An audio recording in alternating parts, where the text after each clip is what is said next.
welcome Stephane Dion to TVO. Good to meet you, sir. Thank you, Steve. Let us start by playing a clip of your campaign kickoff, which you did earlier this spring, then we'll come back and talk. Roll tape, please. My vision for this country. My vision for this country is that of a Canada that reconciles economic development, social development, environmental sustainability, and public health better than in any other country of the world. Underlying our liberal philosophy is a conciliation of two great human ideals, that is individual freedom and equal opportunity. I propose that we add another, a healthy environment.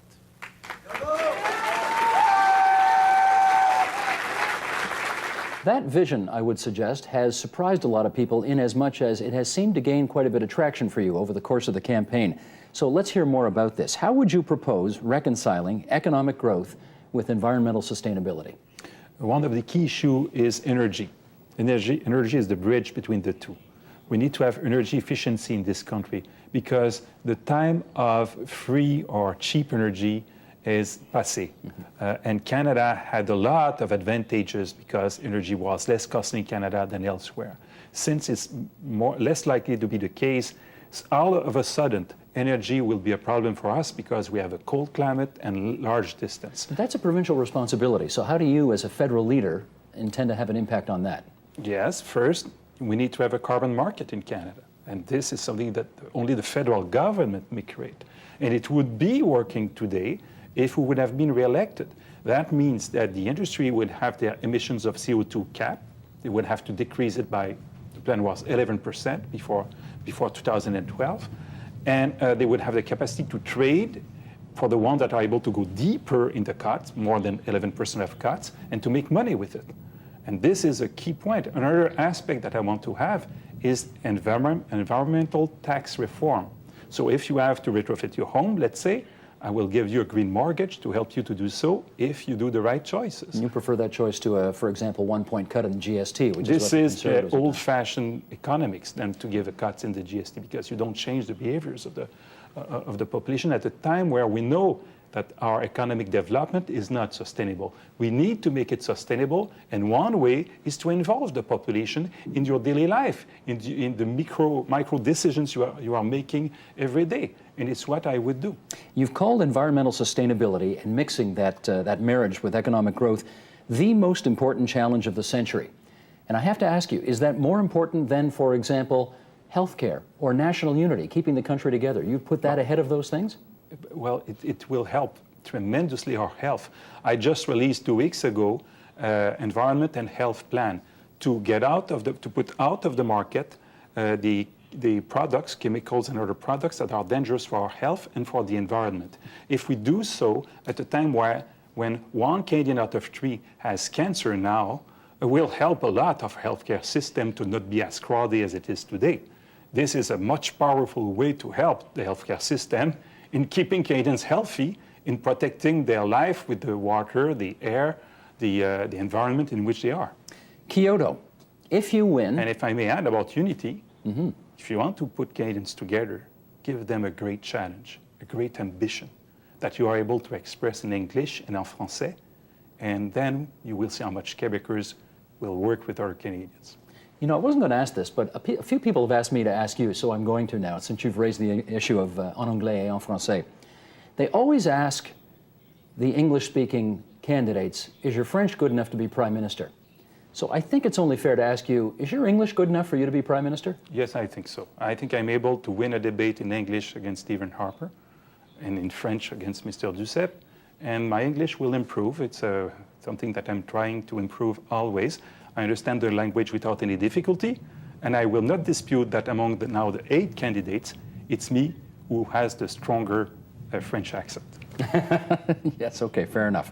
Back on track, Kyoto. If you win the leadership, if you become Prime Minister, does this country sign the Kyoto Protocol again?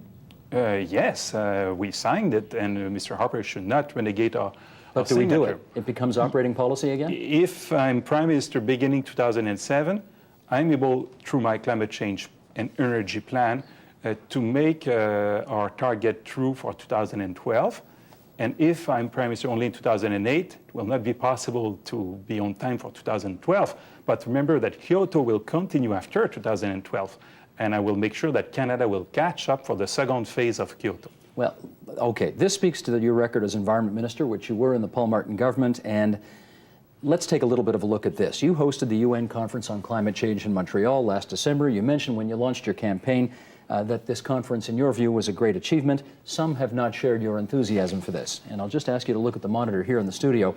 Here's a comment from a University of Guelph geography professor who said, Canada, under the Liberals, lacks international credibility on climate change. We are all talk and no action. We signed the Kyoto Protocol but have taken no meaningful steps to mitigate greenhouse gas emissions. Were it not for the simple fact we are hosting this conference and guests tend to be polite to their hosts, no other country would waste time listening to us. It's very interesting that this gentleman said that November 25th. Why is that interesting? Because the conference went after. Before the conference, a lot of oiseaux de malheur were saying that the conference would be a failure. Jack Layton came at the middle of the conference and said Canada has no credibility, this conference cannot be a success. It was an attempt of sabotage at the middle of an election campaign. But it has been a tremendous success. And one of the reasons is because the other countries understand in which challenge Canada is facing. We are the only Kyoto country who has a booming oil and gas industry. If you look Norway, it's flat, their oil and gas industry, and UK is going down.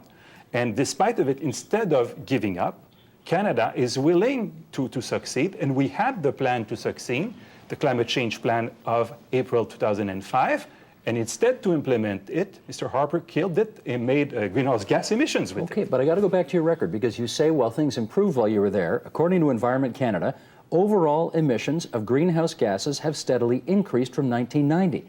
In 2004, we were 26.6% above 1990 emissions, or a third above the Kyoto target. Yes. How is that called a success then? Because my plan has not been implemented. But you were Minister of the Environment, weren't you? Being Minister of the Environment, July 2004, the last year of your statistic. And the plan has been released April 2005. And in February 2006, if we would have been reelected, the plan would be implemented today. You would have a carbon market system today, and we would make a lot of money through it. Billions of dollars went out of Canada because Mr. Harper canceled it.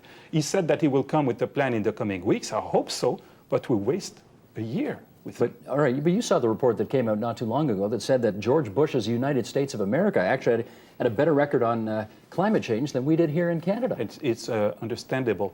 Canada is the only Kyoto country where the large funnel emitters, the big polluting industries, are making 19% of our GDP. In the United States, it's 9%. And the oil and gas, especially the oil sands in 1990 were not an industry in Canada. It started during the 90s. And now it's the milk cow of the country. We are the only country in this situation. Is it a reason to give up? No. I think it's a reason to invent and to implement the best technologies like CO2 capture and storage, that these technologies, once they will work in Canada, will decrease our emissions, and we will be able to sell it to the world and to make megatons of money with it. Megatons of money is what's happening in Alberta, so let me follow up on that. This is a real rubber hits the road, comme nous disons en anglais, a real rubber hits the road example, Alberta and oil. Would you like to see stricter environmental regulations governing the tar sands project? Yes. I was ready to regulate the oil sands to ask them a greenhouse gas reductions of 11%. And in my last climate change and energy plan that I released 3 weeks ago, I will review their tax regime. I think, for instance, the capital cost allowance that they have, the oil sands, is very advantageous because it was a new industry with new technology. We helped them at the beginning. Now they are making plenty of money. They don't need this kind of advantage anymore. Is this going to help you win votes in Alberta? Yes, because they are there. I expect to have a lot of supporters among the Liberals of Alberta. First, because when you're a Liberal of Alberta, you're a strong Liberal. and second, because it is beyond my party in Alberta. Mr. Klein, when he left, he said we need to revisit that, because we were not ready. It came all as of a sudden, our growth, and we were not ready for sustainable growth. Mr. Manning was considering to be the successor of Mr. Klein, and he said the same kind of things about the necessity to have sustainable growth, and the same for Peter Lougheed. I think we are there. What I'm suggesting to say to the oil and gas industry, you want back your advantages for the capital cost allowance, I will give it to you only if you decrease the use of water by 3 times, and if you are able to have 0 emissions in the next projects. So they will have a carrot, but they will not have a free lunch anymore. You know, one of the things I think you've demonstrated during the course of our talk today, and I've heard this from lots of people on the campaign trail, is that you're really on top of the issues. You're on top of your policy. A question people have had about you, though, are whether or not you have those other intangibles that you need to be a leader. Charisma, charm, an ability to make decisions, an ability to give a great speech, an ability to lead. Let's give you the fact that you're on top of your brief. What about the rest of it? First, ability to make decisions, I have proven it.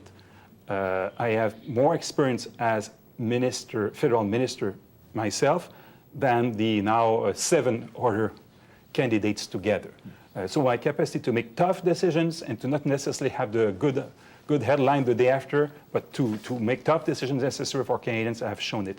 And the people that said that I have no charisma, I'm unable to deliver speeches, never heard me delivering one speech. It's pundits quoting pundits.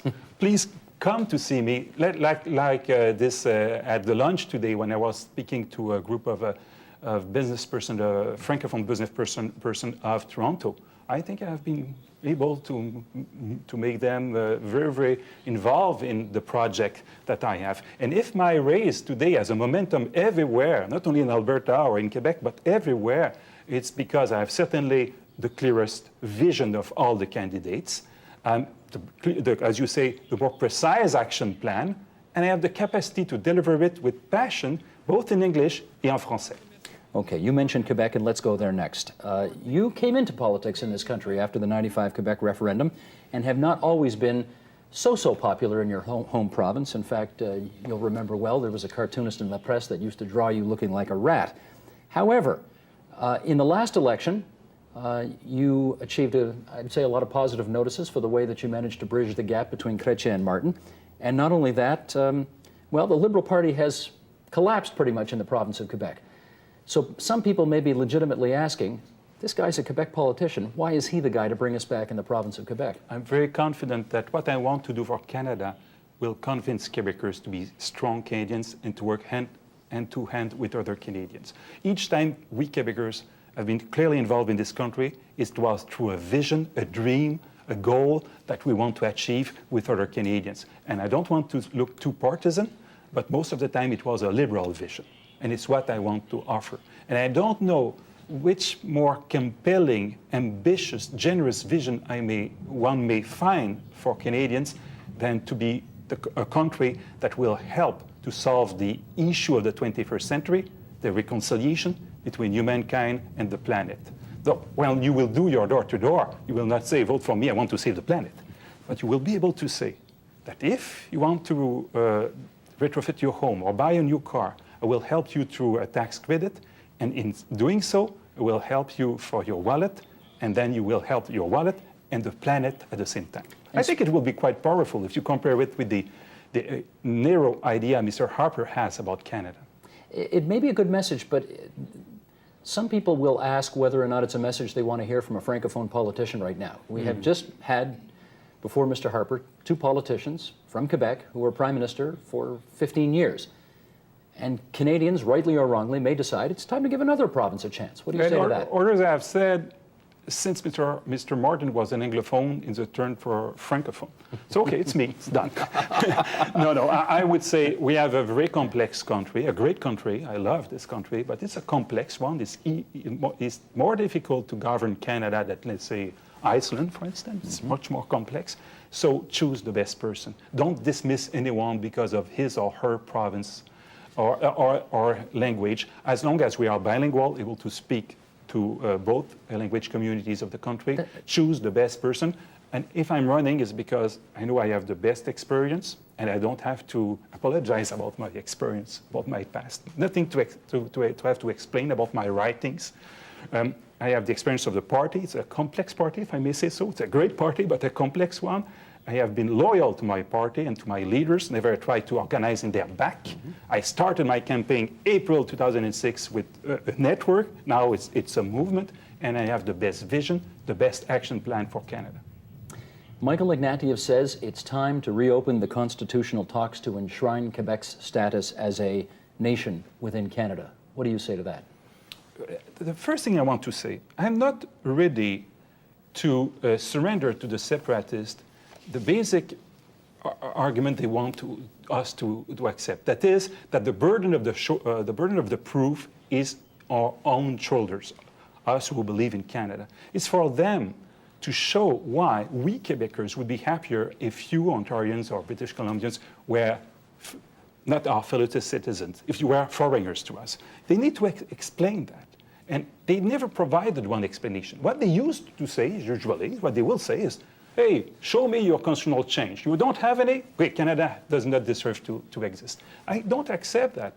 With Canada, with the constitution we have now, with the potential improvement we may have without changing a comma in this constitution, we have a great country, wonderful playing fields that we Quebecers may use fully. Other Canadians are welcoming our help. We need to welcome their help, and we will succeed together because the challenges we have to face are terrible in the 21st century.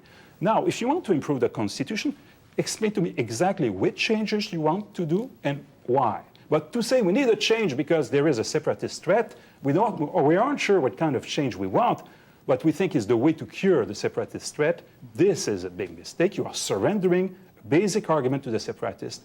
You need to say instead, nothing justify separation in this country. Are you proud of the Clarity Act?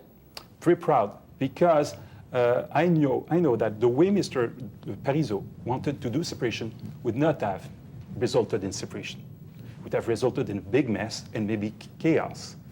You cannot do something as radical as a secession, a separation, unless you have a clear support of the population. You cannot have this clear support if you don't ask the question. If you come with a tricky question to boost artificially the support for the yes side. And also, you cannot do it if you don't want to respect the rule of law. I would say that the law is better than anarchy, and clarity is better than confusion. But to get soft national support in Quebec, do you have to downplay your involvement with the Clarity Act? No, not at all. What we need to do is to not try to please the radicals and the soft and to bring the big picture. What are the challenges of the world? In a world when you have 350,000 engineers coming from China more every year, paid $14 a day when there is no one engineer in Canada ready to work for $14 per hour. Mm-hmm. So this is the challenge we have to face. Can we then work together? Can we then use all the strength we have in Quebec, in Ontario, in Alberta, and so on, instead to create a new international border that will weaken our capacity to succeed for our children, for the next generations, and for the role of Canada in the world? Monsieur Dion, let's do one more thing, and that is just before we go over and join the other analysts over on the other side of the studio. In that chair last night was Conrad Black. I asked him if he had a vote, who would he vote for Liberal leader? Here's what he had to say. Roll tape. And I think Dion is actually a very able man. I think he had a difficult job with Kyoto and the environment and handled it quite skillfully. And when he was in intergovernmental affairs, he was, I think, extremely competent. And by far the great success of the Liberals in the last, whatever it's been, 15 years was the Clarity Act. And He went on to endorse you. What do you think of that? Mr. Black, I've not always been wrong in his life. Mr. Black has not always been wrong in his life. Would this be one of those moments? I read his book on Duplessis when I was a teenager, and it was a good book. And is his judgment sound this time, or not so? I will see. I don't take anything for granted, but I'm in this race to win. And at the very moment where we speak, you have hundreds and hundreds of Canadians making phone calls to convince other Canadians to support our team. I want to thank them so much. It's great. I think I have a vision, action plan, and so on, but above all, I'm a team player, and this is key for success. We have a team across the studio waiting to engage with you on the future of the Liberal Party in the 21st century. So thank you for coming on the program, and if you would, join me over here. Please. Thank you.